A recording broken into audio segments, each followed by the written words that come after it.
Fernanda Estrada Argumedo jamás creyó que le pagarían por hacer podcast. Empezó en la radio universitaria en el 2016 como hobby mientras estudiaba periodismo y comunicaciones, pero el audio era algo que hacía por amor.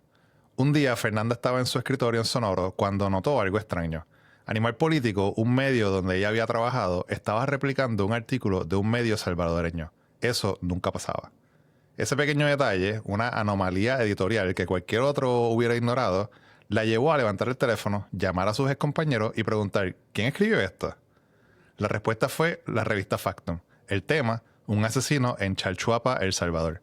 3 años después, esa corazonada se convirtió en Humo, Murder and Silence in El Salvador, un podcast que ganó el premio Gabo, los Ambis y los premios Ondas. Pero el camino de ese caso de crimen real a una investigación sobre desaparición, censura y silencio fue muy complicado. Hoy nos acompaña Fernanda Estrada Argumedo, productora de no ficción y la persona que convenció a un equipo de que no había medio más íntimo que el audio para contar lo que estaba sucediendo en El Salvador. Fernanda, hola, bienvenida a ¿Qué está pasando en el podcasting? ¡Ay, qué bonita intro! Muchas gracias. Gracias por invitarme, yo estoy muy contenta de estar aquí. Gracias a ti por aceptar la invitación. Con el trabajo que tienes, nos honra mucho que hayas aceptado y que estés aquí hoy hablando con nosotros. Y como dijo Julio, comenzaste tu camino, como quien dice, del audio a través de la radio. Sí. ¿Qué fue lo que te atrajo para seguir trabajando en audio específicamente? Pues, como lo comentábamos fuera del aire, empezar en la radio como que es algo que te enamora muy fácil. Yo a la fecha no sé cómo le hace la gente para entrar a la radio y salirse.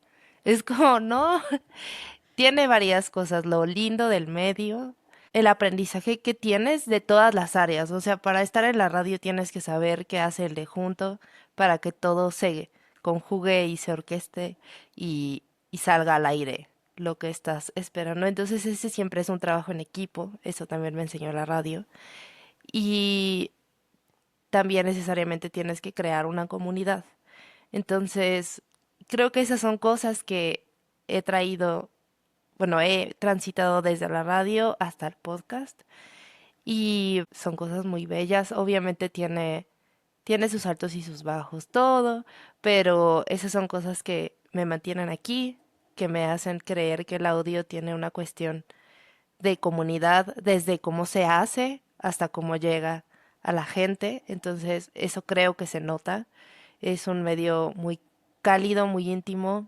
Yo le decía a Brian, si escucharon Humo, sabrán quién es Brian y si no, vayan a escucharlo. Yo le decía a Brian que no hay ningún medio más íntimo que el audio, porque te habla literalmente al oído, cerquita o mientras lavas los trastes, en un espacio que es tuyo. Entonces me parece que todo lo que está detrás se expresa a la hora de que escuchas ese producto. Y trabajando en la radio universitaria precisamente, mis mentores en ese espacio me enseñaron los podcasts. Y los primeros 2 podcasts que escuché fue The Heart y Radio Ambulante. Entonces son 2 cosas que me enamoraron muy fácil. Quienes escuchan este podcast sabrán lo fácil que sería caer en los brazos de Caitlin Hart o de Daniel Alarcón. Entonces fue muy fácil quedarme ahí. Me imagino que por eso precisamente fue que dijiste, esta historia es para contarla de manera narrativa y en audio, ¿no? Ya hablando de Humo. Sí, pero sería llevarme un crédito que no es mío. Yo ya Ok. trabajaba en Sonoro cuando empezamos a hacer Humo y en ese momento quien era nuestra líder de equipo era Yasmin Romero, que es una podcaster y creadora brillante, que es salvadoreña americana. Ella seguía muy de cerca las noticias de El Salvador y fue quien nos hizo la señal de aquí hay esta historia de un asesino, vamos a darle seguimiento, vamos a prestarle atención porque creo que aquí hay una historia. Y ella siempre ha tenido este instinto de dónde va a haber una historia buena para contar. Esta era una de esas. Jamás nos imaginamos lo que iba a pasar después, que también era una historia sin duda. Pero a partir de esa banderita de "Hey, aquí hay algo, vamos a empezar a investigarlo", fue que ocurre esta historia que ya se decía en la intro, de que yo me di cuenta que Animal Político lo había publicado también. Es una cualidad o algo bien curioso cuando de repente uno da como que con ese tipo de historias que tú sabes que como hay algo más aquí adentro que necesita ser destapado, ¿no? Y sé que fue un trabajo en equipo y que tuviste varios compañeros que fueron trabajándolo poco a poco, pero ¿cómo fue ese proceso de ir identificando hacia dónde se tenía que dirigir esta historia? Porque sé que, por ejemplo, cuando yo he trabajado en documentales, ha sido como algo tan sencillo como una nota de periódico que decía algo y de repente nos empezamos a hacer preguntas, pero y esto otro, y por ahí fuimos. ¿Cómo fue el proceso para ustedes? Ujú. Yo creo que el primer instinto era esta cuestión de un asesino en Centroamérica y el potencial de hacer un producto de crímenes reales, true crime, pero con un punto de vista latinoamericano que suponía ya de entrada un reto para contar la historia sin ser reduccionistas, ¿no? Tomar en cuenta el contexto, poner a las víctimas al frente. Ese fue, digamos, el primer acercamiento, pero yo creo que las pistas de que había que ir por otro lado vinieron desde el día uno cuando conocimos a Brian y a nuestros compañeros de Factum, precisamente como ahora nosotros en una videollamada. Cuando le preguntamos a Brian cómo fue ir a la fosa, a la escena del crimen, digamos, y su respuesta fue sobre la gente que estaba ahí.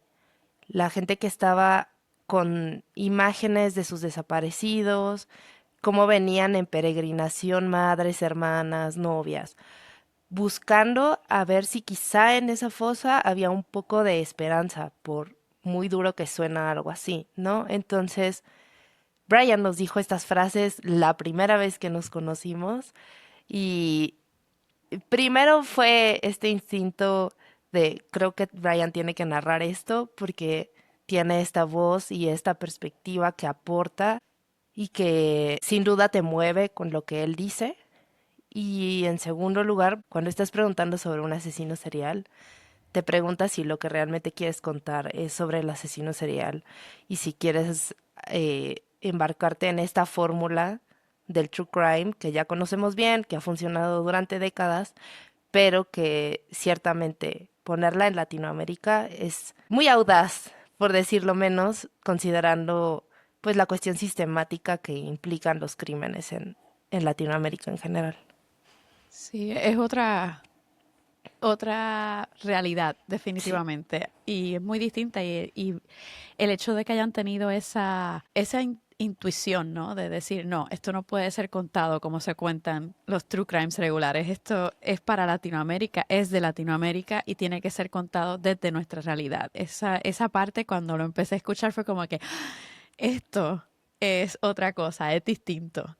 Sí, fue casi que una regla no escrita. Eventualmente lo dijimos, pero creo que desde el principio todo el equipo estuvo de acuerdo que cómo íbamos a poner al frente al asesino si estábamos viendo a todas estas personas buscadoras. Era una falta de respeto entera y, y las historias estaban en esas mujeres que iban y recorrían kilómetros y kilómetros para llegar a esa fosa y preguntar si quizá ahí estaba su ser querido. Entonces, ellas tenían que ser las que estaban al frente. Definitivo.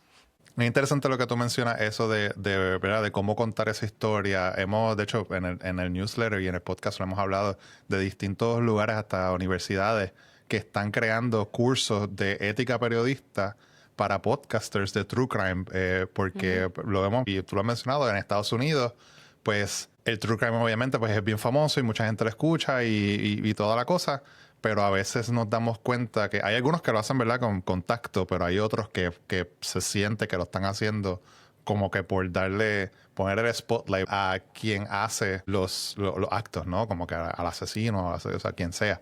Pero no estamos pensando en las familias, en las amistades de las víctimas. Y por eso hay lugares y hay organizaciones que están como que tratando de... porque tú hagas un podcast de True Crime no significa que tú eres periodista o reportero o lo que sea. Y porque leíste 20 artículos y leíste el Wikipedia completo y viste 2 documentales, no significa, ¿verdad?, que tengas la preparación académica para contar ese tipo de historias. y las consideraciones éticas que se necesitan cuando se trata de eventos violentos. Sí, yo creo que también ahí recae la importancia de un equipo y de tener conversaciones, porque muchas veces uno estando solo se pone a escribir y a lo mejor no tiene esa perspectiva o ese filtro que pues el resto del equipo puede aportar y decir, oye, pero es que, porque, ¿cuál es la necesidad de ser gráfico en esta escena? O ¿cuál es la necesidad de dar nombres propios? Entonces, ahí también creo que en el caso de Humo, pues aportó muchísimo la cuestión de equipo, la cuestión de perspectiva de género, el hecho de tener a nuestros compañeros directamente en el campo en El Salvador, diciéndonos las cosas son así aquí, así se maneja a nivel legal, estas son las asociaciones que apoyan y acompañan a las víctimas de desaparición. Entonces, en ese sentido, creo que el equipo fue poniendo cada quien un granito de arena y probablemente no es perfecto y me encantaría escuchar a quienes tienen una crítica al respecto, pero en ese sentido tratamos de ser lo más éticos posibles a lo largo de todo el camino. Yo sí encuentro que cuidaron mucho la parte de las personas que estaban en esa búsqueda, ¿no? O sea, de honrar lo que estaban pasando, lo que necesitaban hablar y como que cuidar a esas personas también, ¿no? Que no fue como poner esto es terrible y como si fuera muy amarillista ni nada por el estilo. Fue muy bien cuidado tratando de preservar la humanidad de cada una de esas personas que estaba ahí compartiendo sus historias. Muchas gracias. Eh, Creo que eso viene desde la semilla, que yo creo que esa semilla es la relación que construyeron los periodistas con las personas y que Brian tiene este carisma y este interés, al igual que Fernando y Gerson, que fueron a hacer el reporteo de parte de Factum, de, de hacerles saber a estas personas que estamos contando sus historias en favor de la denuncia, en favor de que estén allá afuera, de que a lo mejor otras personas se puedan conectar con ellas, de que esta historia quede registrada en la historia. Una de las cosas del periodismo es que nunca sabemos si va a generar un impacto inmediato, es muy improbable, ¿no? Pero siempre que vamos documentando y dejando pruebas de todo, creo que aporta mucho. Eso es algo que he aprendido de los periodistas salvadoreños. Y ellos formaban estas relaciones, estas conexiones con sus fuentes muy cuidadosas, como dices. Entonces, claro, después se toman decisiones editoriales, pero ellos son los que sembraron la semilla en que las entrevistas están hechas con respeto. Sus fuentes después les buscaban para decirles, ya pasó esto nuevo en mi caso. Entonces, como esa generación de confianza de decir, contemos tu historia para dejar un registro de qué sucedió y hacerlo con el tacto, creo que resulta en lo que decías, Mayra. Claro, y es una situación delicada porque se ponen en riesgo, ¿no? O sea, de repente, conociendo la historia de Latinoamérica y de toda esta área del charco, ¿verdad?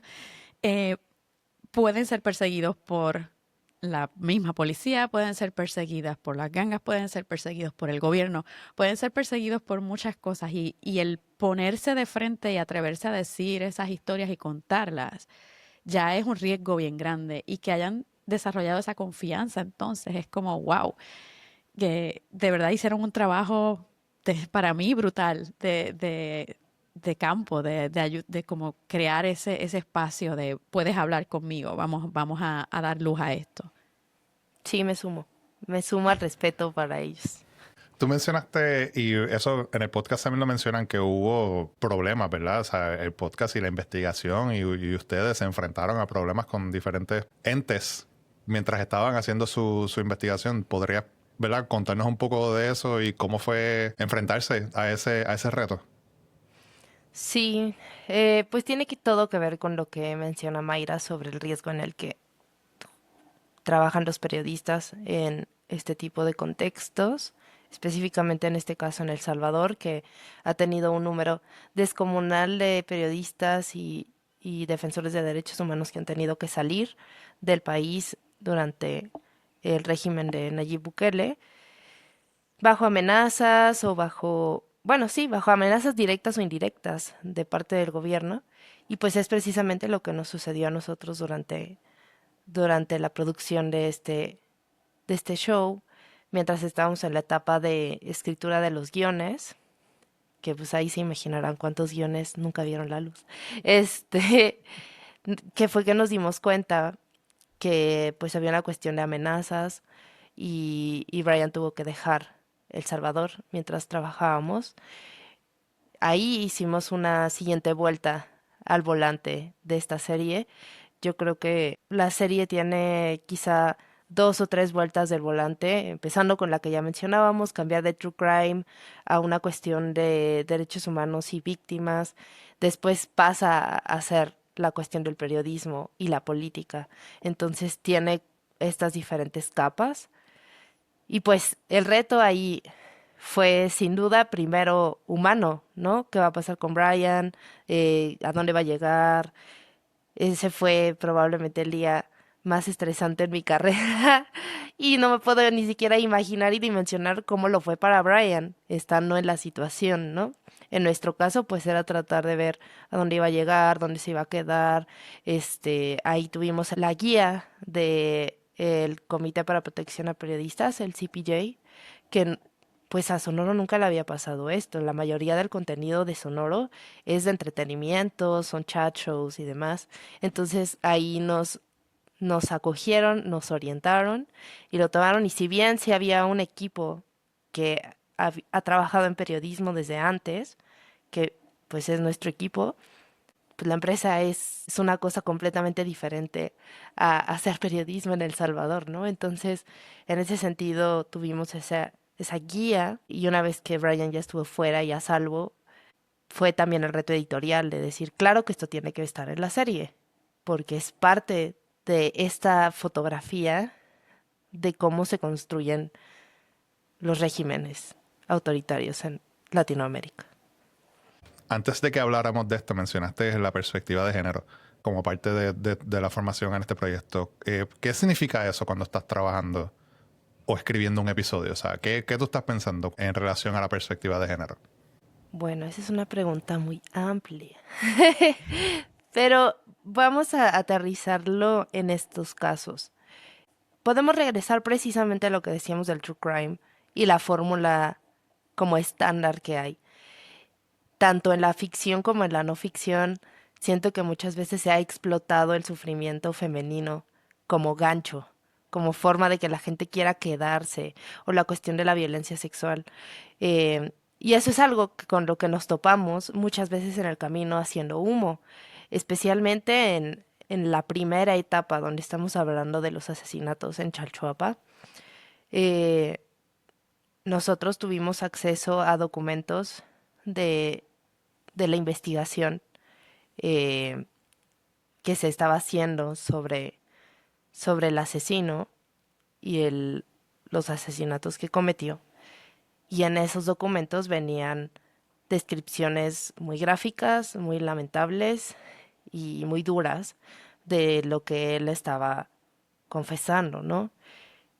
La perspectiva de género entra cuando nos preguntamos precisamente cuál esa información es necesaria para contar la historia y cuál es una cuestión revictimizante en la que nada más estaríamos volviendo a poner sobre la mesa esto que le sucedió a las víctimas y que no estaría ahí por otra razón más que el morbo. Entonces eso fue algo que tomamos en consideración y también destacaría aquí el trabajo de Jessica Ábalos y el equipo de Factum, quienes fueron a entrevistar a la expareja del asesino y fueron solo mujeres, porque claro que era súper intimidante para ella que fueran hombres en un contexto en el que estaba ocurriendo, era una breaking news en tiempo real, acaban de arrestar a tu expareja, tú tienes hijos con él, ¿qué es lo que tú quieres decir?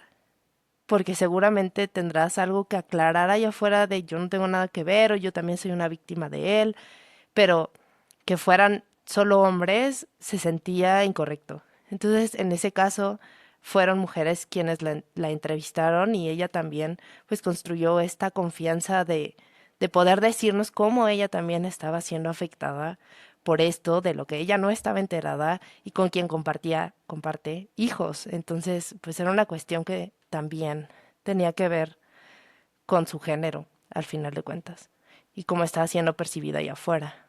Sí, yo creo que es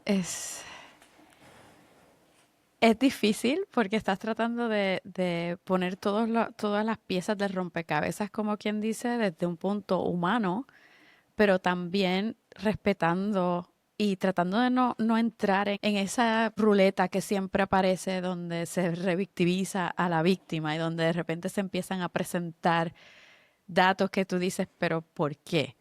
¿No? Y ese filtro, como dices, el hecho de que tengas compañeros que puedan también verlo, que igual uno ya se adentra tantísimo que dices como que, pues lo pongo y listo, pero de repente llega alguna compañera o compañero y te dice, no, espérate, es que esto es como que demasiado gráfico, eso tiene muchísimo valor y tal vez me imagino que eso ayudó a ir tal vez creando esa humanidad dentro de todo lo que fueron compartiendo. Es un tema duro, escabroso, bien escabroso.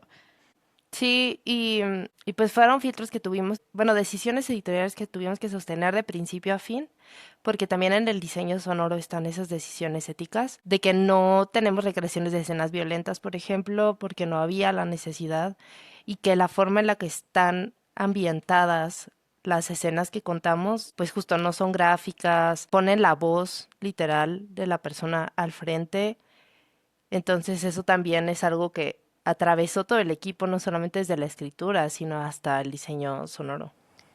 Claro, pues ahora que lo mencionas, si mal no recuerdo, en el primer episodio habla de unos gritos, pero nunca escuchamos los gritos. Sí, Y eso es parte de ese poder que tiene el diseño sonoro, que hay veces que pensamos que hay que ponerlo todo, pero el silencio también comunica. Y el sencillamente decir, habían unos gritos, ya en tu memoria, tu mente crea esos gritos. No es necesario poner el grito ahí de frente. Eso ya yo creo que es como que ponerle demasiado frosting. No es necesario añadirle más a lo que ya está dicho.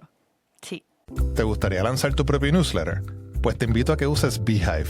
Beehive es la plataforma más completa para enviarle emails a tu audiencia, con herramientas poderosas, diseños espectaculares y funciones para crecer tu newsletter de verdad. Ve al link que dice Beehive en la descripción de este episodio y recibe 30 días gratis y 20% de descuento en tus primeros 3 meses. Ya lo sabes, entra a la descripción y busca el link que dice Beehive.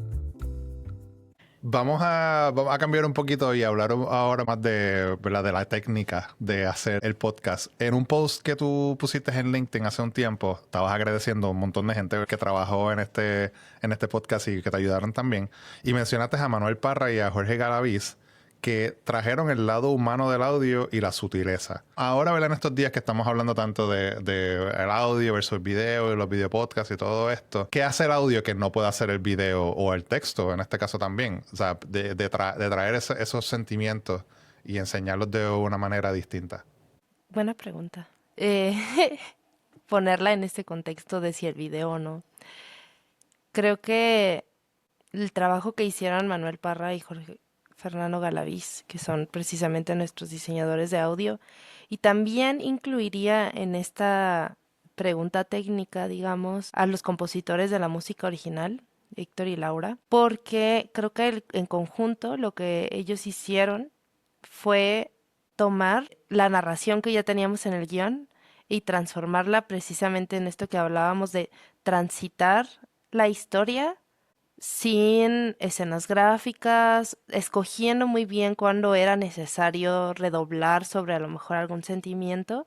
Y a mí me gusta decir que Humo es una historia de silencios.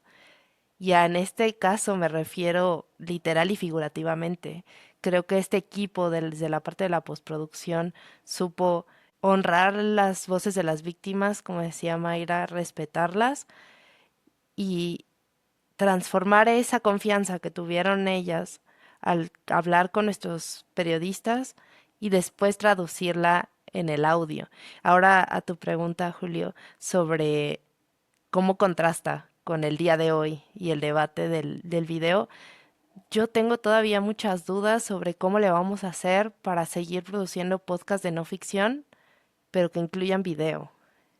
Me cuesta todavía mucho trabajo no imaginarme un documental de cine, porque claro que el tipo de trabajo que estamos haciendo desde el punto de vista editorial también tiene esa herencia de alguna manera, pero sin duda el, la especialización en contarlo desde el audio tiene estos nuances, ¿no? Que en el video no tenemos. La posibilidad de que más gente se acerque a hablar contigo porque la cámara intimida. La posibilidad de que la gente se olvide del micrófono porque una vez más la cámara está ahí. Y que recuerdo justo el primer video podcast que hicieron ustedes, que era como, es que siento que la cámara me mira, ¿no? Y no sé cómo mirarla. Eso es algo súper real y a lo que yo no estoy acostumbrada. Quisiera quienes nos están escuchando y tengan un buen ejemplo de podcast de no ficción que incluya video. Yo estoy encantada de ver esas propuestas porque a la fecha no sé todavía cómo lo vamos a hacer. Creo que todos quienes nos dedicamos a la no ficción en audio tenemos que aprovechar la Navidad y el Thanksgiving, encerrarnos en un cuarto a meditar y a reflexionar cómo vamos a hacerle. Porque, porque estos silencios figurativos y literales de humo, por ejemplo, solo existen por el audio. Esta forma en la que una mamá siente la confianza de contar cómo arrestaron a su hijo injustamente en una banqueta en la calle, sería muy difícil de traerla a video sino con un montón de luces y un crew y tal. Y esta es una entrevista que hizo solamente una persona. Entonces, creo que Humo pertenece por el momento al audio, pero Humo y otros muchos pues tendrán que pensar, repensarse y ver cómo los podemos llevar a lo visual, si es lo que el público está buscando o cómo defender el audio. ¿Te tiras hacia uno de esas vertientes tú? ¿O todavía necesitas un tiempo de meditación Necesito para saber? reflexionar, sí. Yo lo más cerca que he visto, ¿verdad? Haciendo research para el newsletter, hubo una compañía, como un network en Filipinas, si no me equivoco, por ahí, por esa área, que ellos estaban haciendo, pero eran podcasts de ficción, hacían podcasts de ficción, pero también tenían unos cuantos de no ficción y eran de true crime. Y lo que usaban era inteligencia artificial para hacer como que unos videos. Y entonces, pues, la escena hablaba de que alguien entra al cuarto y era pues como que una silueta, no era necesariamente una persona, pero era como que una silueta entraba al cuarto y como que con ese tipo de juego un poquito más creativo era como ellos lo estaban, aparentemente le estaba yendo bastante bien, pero no he visto exacto en este lado del mundo un ejemplo más concreto de cómo llevar una historia de que sea audio primero a video que no termina siendo, como tú mencionas, un documental.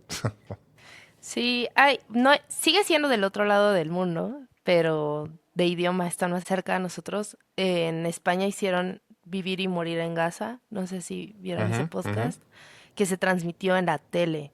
Y fue una propuesta, digamos, yo creo que fueron valientes al apostar por decir, vamos a usar estas ondas y este diseño gráfico para que quienes lo estén viendo sí tomen algo y que aporte, pero al mismo tiempo pueda solo escucharlo. Creo que fue muy valiente de nuestros compañeros del otro lado del mundo, en España, de Yes We Cast, de hacer esa propuesta, pero es de lo poco que he visto que se haga en podcast de no ficción con video, whatever that means. Y teniendo en cuenta que si nos enfocamos en audio, ¿no? Y en este tipo de podcast narrativo, de investigación, alguien que tal vez está empezando, ¿qué tú le dirías que debería tener en mente y desarrollar para poder crear algo como lo que usted, obviamente no igual, pero algo como lo que se hizo en un podcast narrativo de este tipo? Creo que retomando el espíritu de la radio, un poco aprender a hacer de todo es muy útil para entender cómo pedirle cosas a tu equipo o qué retos se están enfrentando y a lo mejor uno nunca ha estado tan especializado en Pro Tools, pero si te explican un poco por qué se están atorando y tal, es más fácil entender si tú ya lo has intentado. Creo que desde mi yo de hace años que iba empezando, que era muy introvertida, me habría servido que me dijeran, no, tienes que aprender a usar eso a tu favor para generar confianza con la gente, o sea, quitarse la pena de hablar con ellos. La gente tiene mucho que decir y muchas personas, no todas, pero muchas personas solo están esperando que voltee alguien para allá y le pregunte sobre su historia y la gente la quiere contar, entonces quitarse la vergüenza y dar el paso, creo que eso es importante. Y también este es un consejo que yo no seguí en Humo, que nadie siguió en Humo, pero era imposible seguirlo ahí, que es tratar de darse cuenta dónde empieza la historia y dónde termina. Eso siempre es un reto, pero es importante. Y bueno, en Humo no había manera de saber, pero porque aparte esa historia sigue sucediendo hoy en noviembre de 2025, pero identificar eso ayuda a construir a los personajes, a hacer las preguntas correctas, a regresar con la persona y hacerle más preguntas. Creo que diría eso. O sea que tal vez en vez de, obviamente con humor no es posible, es algo, una historia que sigue, pero en un momento dado tuvieron que decir, ok, vamos a llegar hasta aquí, porque si no, no va a salir nunca, no vamos a publicar. Entonces, tal vez tú dirías desde un principio tener una idea de a dónde vas a llegar con la historia o sencillamente explorar y dejar un tiempo para entonces definir, ok, vamos a llevarla hasta este punto. Yo creo que habrá dos etapas, una de donde empiezas a investigar y probablemente ahí es mucho más libre meterte a Claro. todos los rincones.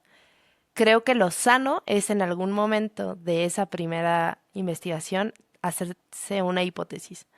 Y sabemos que en la narración las hipótesis no se cumplen casi nunca, pero tener como esa estrella del norte que te guíe y que digas, creo que es por aquí, estar abierto a que va a haber nuevas cosas y priorizar y decir, no, creo que yo estaba mal, creo que mi historia está en otro lado, pero tener una hipótesis creo que es sano, que solo seguir eternamente metiéndose en todos los rincones, porque si no, no publicaríamos nada nunca.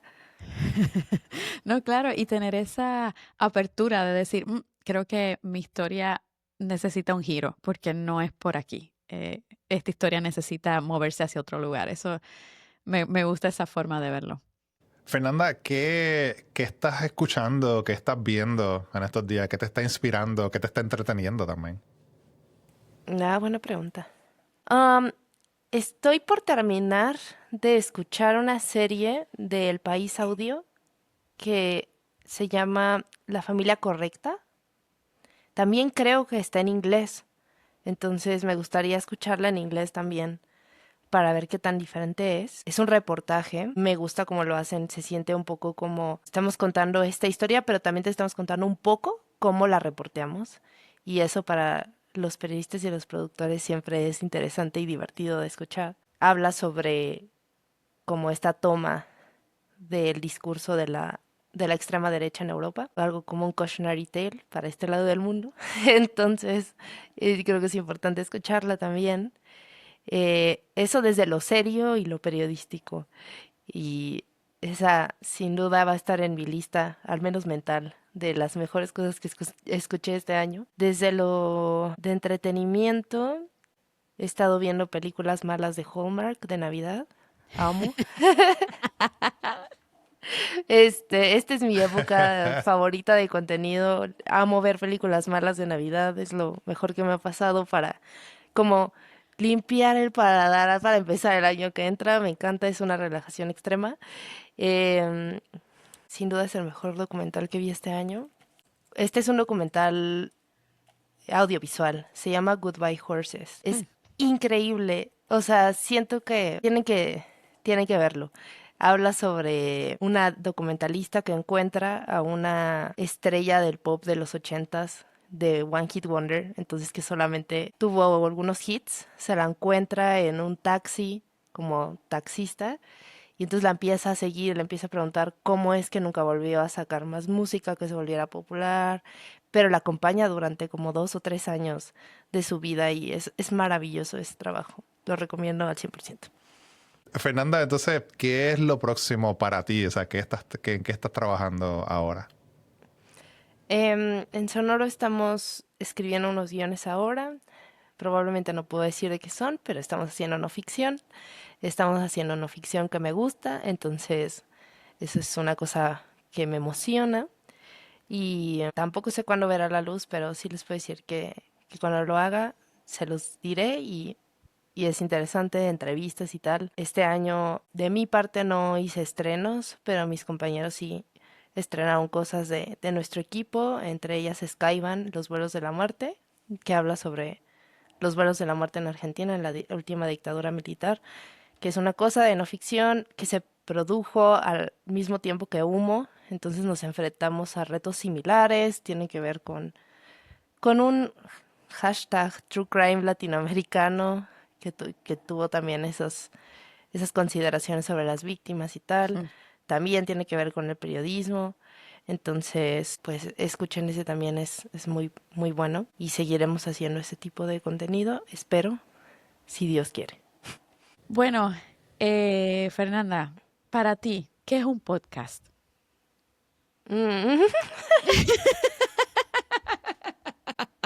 ¡Guau! Siento que esta es una pregunta que siempre hacen las tías, ¿no? En las cenas familiares. ¿A qué te dedicas? Ay, ¿qué es Exacto, eso? me voy a Pero convertir en la tía. no, para nada. Digo que ha cambiado a lo largo del tiempo. Una disculpa. No, tranquila. Tía favorita, entonces. Ah, bueno, gracias. No quiero ser Bueno, la tía pues, chismosa maligna. Que, ¿cuándo vas a tener hijos? no. Qué bueno que no estamos terminando el podcast con esa pregunta. Hombre, no, por favor. De mí nunca saldrá. Chicos, no sé. Aparte es un momento, una coyuntura muy polémica para decir que es un podcast. Creo que me iré a lo reduccionista y general y es un contenido que se puede descargar, un contenido que puedes streamear, reproducir cuando tú quieras. Eh, Audio, video, no lo sabemos, el tiempo dirá. Yo creo que, bueno, cuando a mí me entrevistaron para formar parte del equipo de Sonoro, les dije que los podcasts eran el amor de mi vida y creo que por eso me contrataron. Este, yo lo sostengo y en mi mente los podcasts son, son un producto principalmente de audio que puede venir acompañado con otros elementos, con cómics, con este video, con lecturas, pero que casi te toman de la manita para contarte una historia. Estoy siendo súper ambigua, pero bueno, es lo que hay.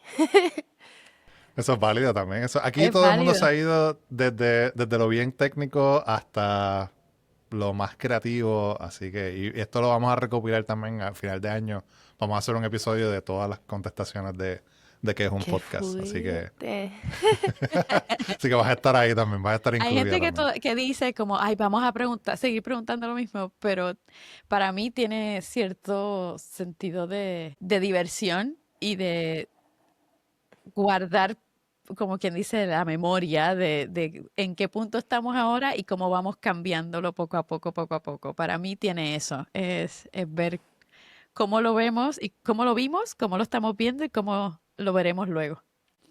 Casi 2 años y medio hicimos en Sonoro un podcast sobre el chupacabras Ah, y de dónde nace y tal, pero más bien las implicaciones políticas y sociales que tuvo esa noticia.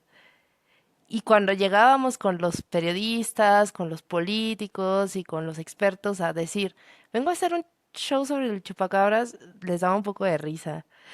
Siempre, ya después se me veían muy serios y hablaban. Pero la primera reacción era como, ja, ¿qué? ¿En serio?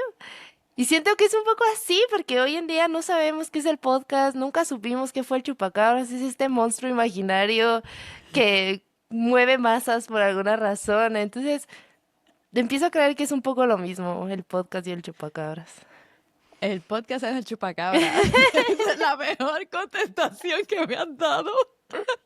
Buenísimo. Sabes que Es yo creo que buenísima.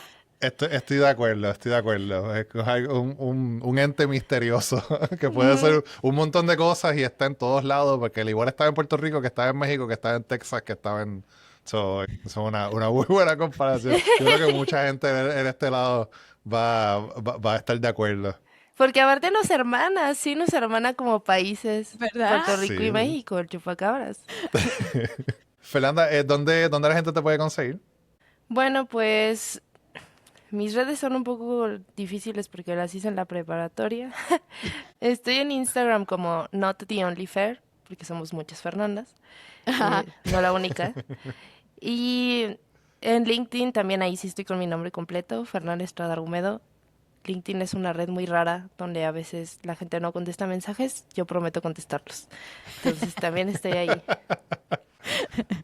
Muchísimas gracias por haberte adentrado nuevamente en esta historia y haberla compartido con nosotros. La verdad fue un placer tenerte hoy en el podcast. Muchas gracias por invitarme. Ya le decía a Mayra antes de que empezáramos a grabar que se habla mucho de estos temas de debates de la industria en inglés, pero se me hace súper valioso que ustedes lo hagan en español y que siempre lo hagan tan divertido y lindo. Entonces, gracias por invitarme, es un honor.